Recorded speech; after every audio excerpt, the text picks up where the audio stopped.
যোৱাকালি এজন ব্যক্তিয়ে থানাৰ সন্মুখৰ পৰা তেওঁ যেতিয়া ভিডিঅ'টো ফেচবুকত দিছে, বেকচাইডে সৰুপতা থানা ওলাই আছে, আমাক হত্যা কৰাৰ ভাবুকি দিছে আৰু মুকলিকৈ ফেচবুক লাইভ যোগে হত্যা কৰাৰ ভাবুকি দিছে।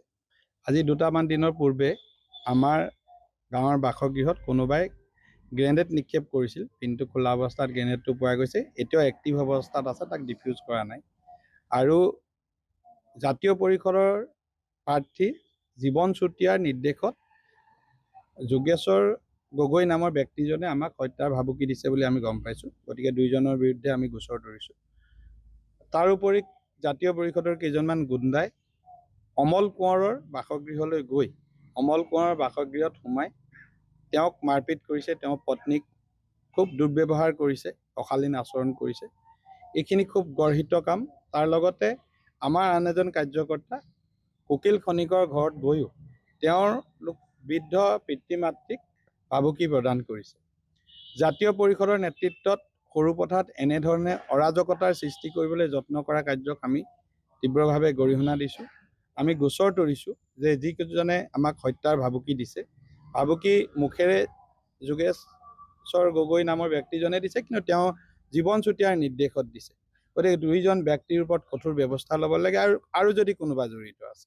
দ্বিতীয়তে, দুদিন পূৰ্বে যিহেতু আমাৰ বাসগৃহলৈ গ্ৰেনেড দলিয়াইছিলে, এই হত্যাৰ ভাবুকি দিয়া ব্যক্তি বা এওঁলোকৰ লগত গ্ৰেনেড দলিওৱা কথাটো কিবা সংযোগ আছে নেকি, সেই বিষয়ে আমি তদন্ত কৰিবলৈ অনুৰোধ কৰিছোঁ।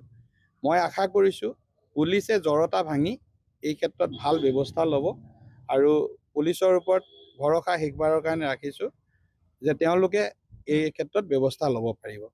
সেইকাৰণে কৈছোঁ পুলিচৰ জড়তা ভাঙি।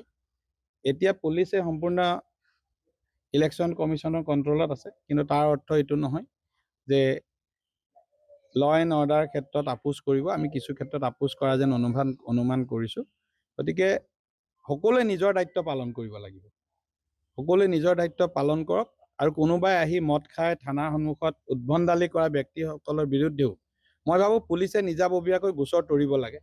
তেওঁলোকে যদি তৰোৱা নাই, এইটো ভাল হোৱা নাই। পুলিচ থানাত যেতিয়া আক্ৰমণ কৰা হৈছে, গোচৰ নতৰিলে পুলিচৰ ওপৰতো মানুহৰ বিশ্বাস নোহোৱা হ'ব।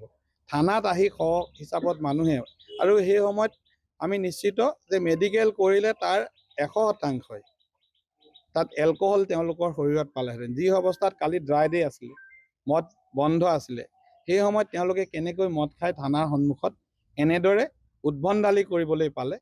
কাৰণ যিটো ঘটনা ঘটিছিলে এইটো এখন গাঁৱত ঘটনা ঘটিছিলে।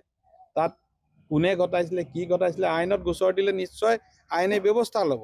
কিন্তু তাক এটা ৰাজনৈতিক ৰহণ দি তেওঁলোকে সৰুপথাৰত এটা পৰিৱেশ বিনষ্ট কৰিবলৈ যত্ন কৰিছে। গতিকে মই কঠোৰভাৱে এই ঘটনাৰ গৰিহণা দিছোঁ।